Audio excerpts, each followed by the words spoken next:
Lane Kiffin is dead set against the Big Ten playoff proposal, but is the SEC? We'll talk about that next.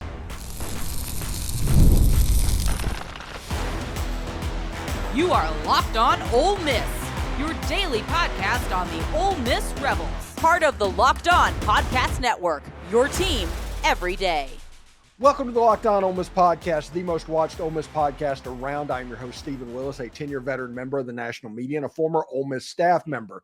On today's show, we discuss where the college football playoff sits after SEC and Big Ten spring meetings. Momentum is building, according to the national media, for the Big 12 and ACC favored 5-11 model, while the Big Ten is fully backing the 4-4-2-2-1 setup with no signs of compromise. That leaves the SEC holding the key. So what does the SEC really want beyond all of this public theater? And what do the television partners want? How does Fox get into the playoff? What do they envision the future playoff system to look like? We'll break all that down on this episode of Locked On Ole Miss. Also, Ole Miss got a big-time commitment to flip from Wisconsin.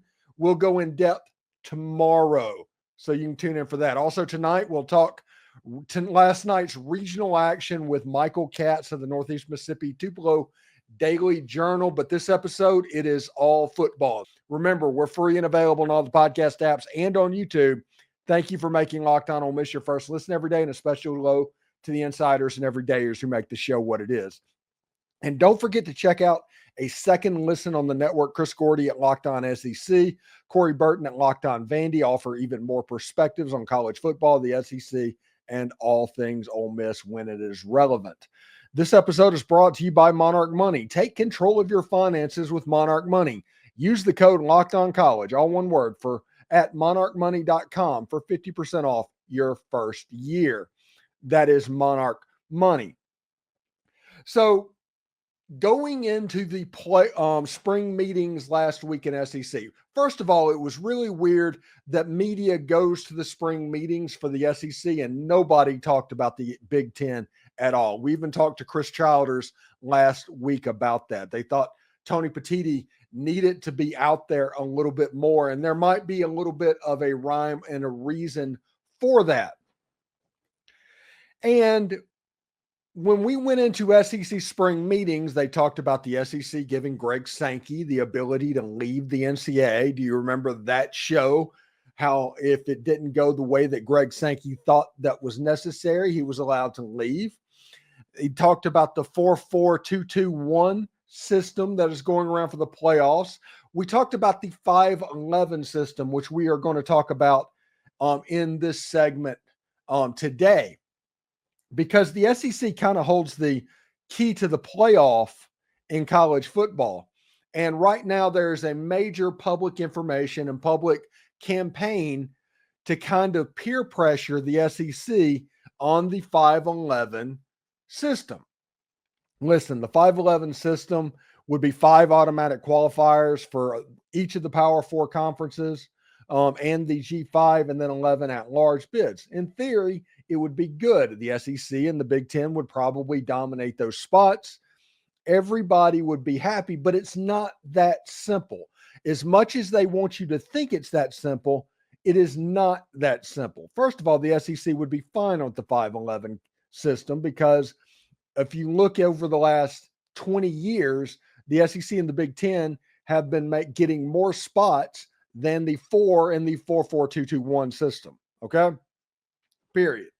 But the 11-5 is gaining momentum. Why?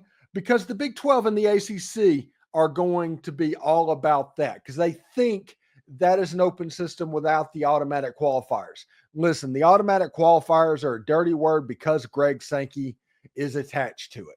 Anything Greg Sankey suggests is going to be wrong. So we have to ask the question, is this all about theater? Is the SEC all about theater in this? And what's going on?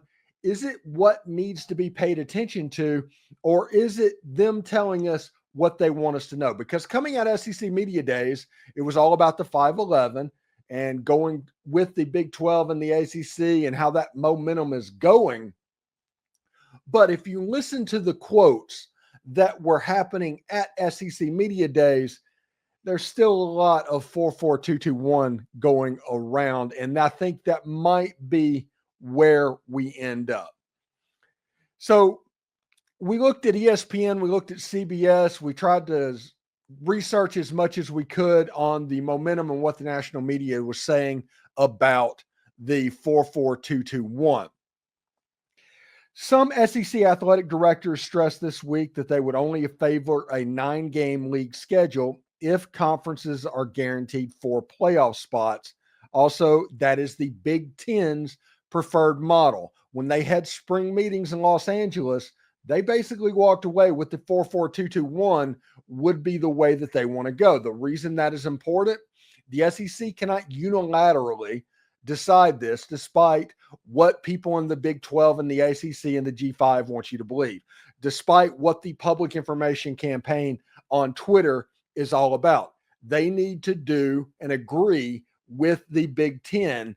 And right now, the Big Ten is pretty locked in on the 4 automatic qualifiers. The reason there's not much pushback on the Big Ten side, it is because Tony Petito does not put himself out there, and they kind of work in secret.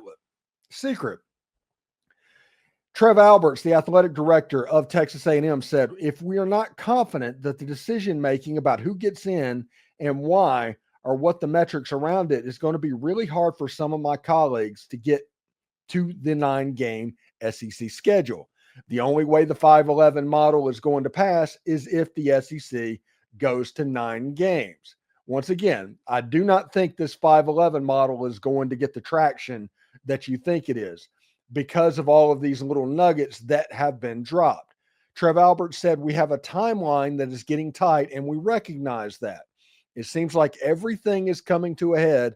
In a way, it's a little bit frustrating. In another way, it feels good because eventually it feels like we're going to get some of this dealt with. With the Big Ten seemingly not willing to compromise about the playoff and do the 4-4-2-2-1 system, with the fact that the Big Ten will not agree to a 5-11 model without the SEC at 9 conference games, and the SEC absolutely adamant that the selection committee is basically going to wait strength of schedule and not have a situation where SMU or Clemson, all of these other conferences that are supposedly tough, get a free ride. You can see why this is a little bit of a problem. And you can see why the Southeastern Conference holds the key. You know, the real question in all of this is, what does the SEC truly want? Where is all of this outrage being aimed right now? Stick around. We'll break all of that down next. Have you ever checked your bank account and wondered, where did all my money go? Between dining out, online shopping, and entertainment, it is easy to lose track. That is where Monarch Money comes in, your personal CFO giving you full visibility and control over your finances. Monarch Money isn't just a budgeting app. It's a complete financial command center. You can track all of your accounts, investments, and spending in one place, and you stop just managing your money and you start building wealth. When I started using Monarch Money, I realized just how much I was spending on food delivery. Now I budget smarter and save a little bit more. Instead of juggling multiple apps, you can use Monarch to check your finances, track spending, and even plan long-term goals. Managing money with your partner, by the way, is smoother than ever. You can track shared and personal accounts, set goals, and stay on the same page without all of that stress. Take control of your finances with Monarch Money. Use the code LOCKEDONCollege at monarchmoney.com for 50% off your first year. That's monarchmoney.com, code LOCKEDONCollege for half off the first year. So the question becomes, what is the purpose of all of this outrage? Listen, Greg Sankey and the SEC leadership and the Big Ten leadership is smart enough to know how to direct public opinion. And them going so hot and heavy on this 5-11 model, despite it not having a very good chance to succeed, kind of lets you know that this is a little bit problematic and they might be thinking about something else. Again, we talked about this in the first segment. The Big Ten absolutely will not go to the 5-11 model unless the SEC goes to 9 games. The SEC will not go to 9 games unless they're not punished for playing difficult games, or if a situation where the committee is in there to where there's not rules in place to where all this can be handled. And the Big 12 and ACC just wants a scenario where they look like they're on equal footing to the SEC and Big 10. That is where we are. And right now they think the 5-11 model gets them to that spot because they all get one automatic qualifying bid. Remember, this is all coming from the fact that the ACC and the Big 12 are upset that they get less automatic qualifiers than the SEC and the Big 10. They like to pretend like they are on equal footing to the SEC and the Big 10. That's everything on this. Despite the fact that the largest number of bids that get sacrificed in this model are by the SEC and Big 10, the Big 12 and the ACC get their normal amount pretty much over the course of the last 20 years. It is all a perception thing of what's going on. So where is the SEC pointing all of this outrage? Currently, strength of schedule is one of several factors that is not weighed in the committee's ambiguous protocol. Language the FBS commissioners wrote at the inception of the 14 playoff in 2014. There's a sense amongst some athletic directors in the SEC and ACC that moving to 9 conference games is feasible if the committee doesn't penalize team for losing 2 or 3 games against strong opponents. This is the big thing that the SEC might be trying to kind of push through. And the SEC knows that last year, a 9-3 Ole Miss team was probably better than a 10-2 SMU team. That's just the way that worked out. They had all the talent in the world. They knew the position they were in. Now, I get it that Ole Miss lost to Kentucky. Ole Miss lost to Florida and Ole Miss lost to LSU, and they shouldn't have lost to any of those games. They shouldn't have, period. But that doesn't change the fact that losing those games is less than losing to BYU, which SMU did. So whenever you look at what's going on, the SEC wants to eliminate the committee's ability to pick and choose. They want this to be pretty cut and dry of how this gets done. Honestly, they need a situation like college basketball where there's a quad system that comes into play, but there's just not enough games, only 12 versus 30 something to go from. The sample size is much smaller.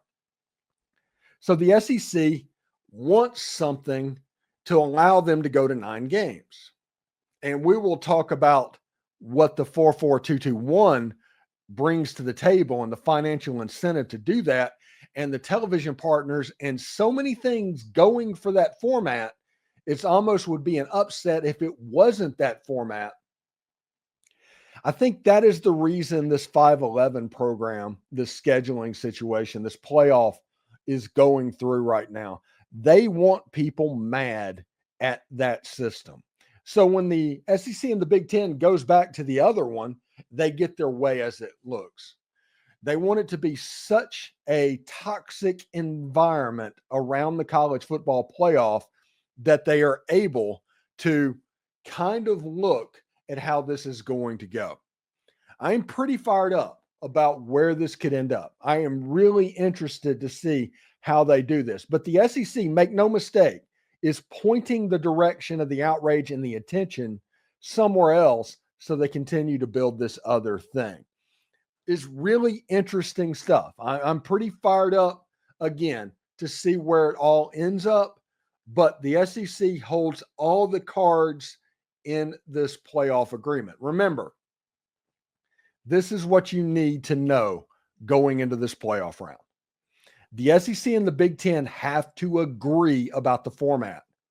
The Big Ten and the SEC are the only 2 conferences that matter in this format. The ACC and the Big 12, they just have to be consulted, which they have been. and they're going to try and be difficult from time to time, but we'll see exactly how that goes for them. Really interesting stuff. We'll see exactly how it goes. Listen, the other thing is the 511 that the Big 12 and the ACC wants, you're going to get pushback against that because it was said by Greg Sankey. If you didn't want Greg Sankey to do it, anything he says gets pushback from the fans of other schools because they automatically assume that the SEC is self-serving in their interests. And honestly, they're probably right. But since that happened, there's a lot of pushback against the 511. And you're going to see a situation where people are upset about it and it doesn't go through because there's no consensus about it because they do not trust the SEC, period. Doesn't matter that the Big Ten is all for it. The SEC is the one that is problematic right now. And finally, the TV partners have yet to be consulted about this. There's always rumors, there's people talking about that, but the TV partners are ultimately going to decide where football goes because the SEC and the Big Ten, they have everything to play for and everything to look like what's going on. I'm pretty fired up about where this could end up. We'll see exactly what happens for Ole Miss. All right, now in the last segment, in the final segment, the TV partners are going to be the ultimate decider for everybody about this basic lineup of the college football playoff. It will be up to them to decide the best way to distribute what is going on, and up to them alone.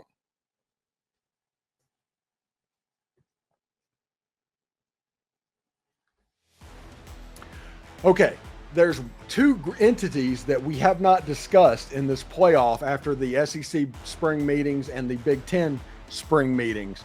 It is Fox and ESPN going about their business and how they are going to describe what's going on. I had Chris Childers on the show, I don't know, last week, and we had the conspiracy theory that ever since the failure of the Longhorn Network, the college networks have tried to figure out a way to make this profitable. And in the age of appointment TV dying, with the exception of live sports, obviously the networks that have the most compelling matchups, they're going to be the most compelling networks. So ESPN and Fox Sports, they're going to do what is best for them. The Big Ten and Fox is absolutely on the train of the 4-4-2-2-1.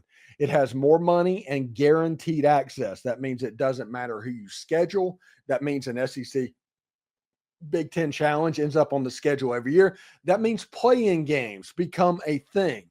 That means more money is distributed into the pot for schools in this age of NIL. Everything makes sense if you look at what this is doing. Now, college football from time to time does not make sense, but everything makes sense about the 4-4-2-2-1 if you look at what's going on. It has less bids traditionally for the Big Ten and the SEC than they normally get in a 16-team playoff. More bids for the ACC and the Big 12 than the SEC and the Big Ten. And the G5 is guaranteed a spot, and there's at-larges available as well. In this revenue-generating model, the SEC and the Big Ten officials have discussed holding season-ending play-in style games, pitting their third, fourth, fifth, and sixth place finishers against each other, with the winners gaining the league's final two playoff spots. That is 3 play-in games, essentially, if you include the SEC championship.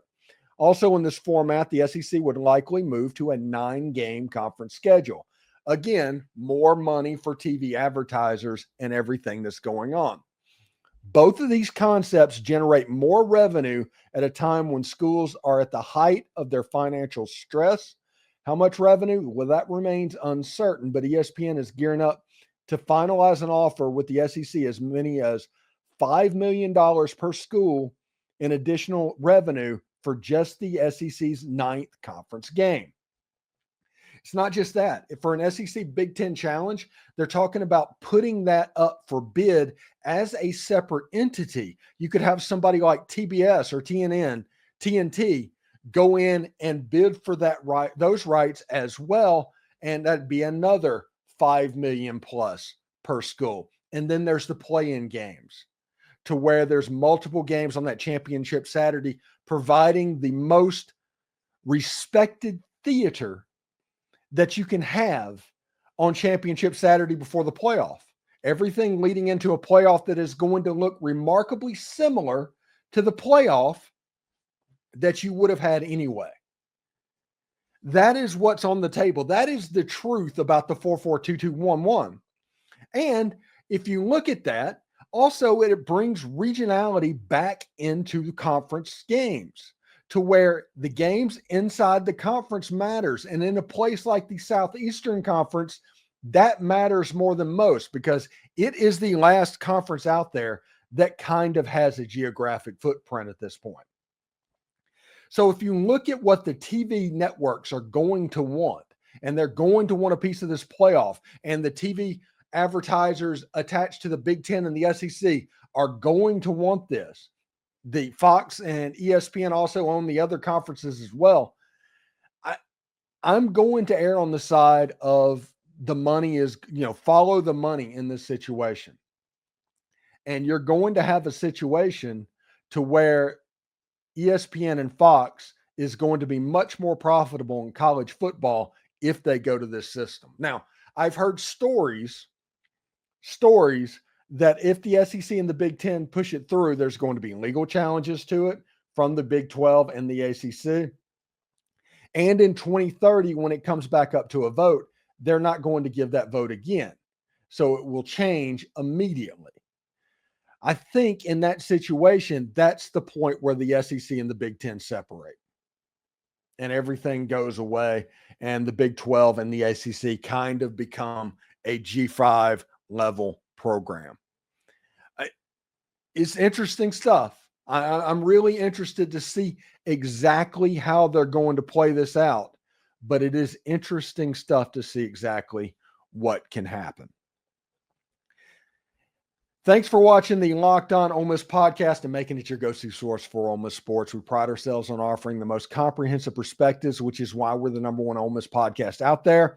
Your support means the world to us. Coming up tonight, we'll talk to Michael Katz about last night's regional game, and also on tomorrow's show, Ole Miss got a flip commitment. We're going to deep dive into that as well. So stay tuned. But for your second listen, check out the Portal Show. Brian Smith has the latest rumors, portal entries, and signings. Be the most informed fan on the rapid changes in the college football landscape. Find the Portal on YouTube or wherever you listen to podcasts. Hotty toddy. And remember, analytics is just the old English word that means bad football. We'll see you tomorrow.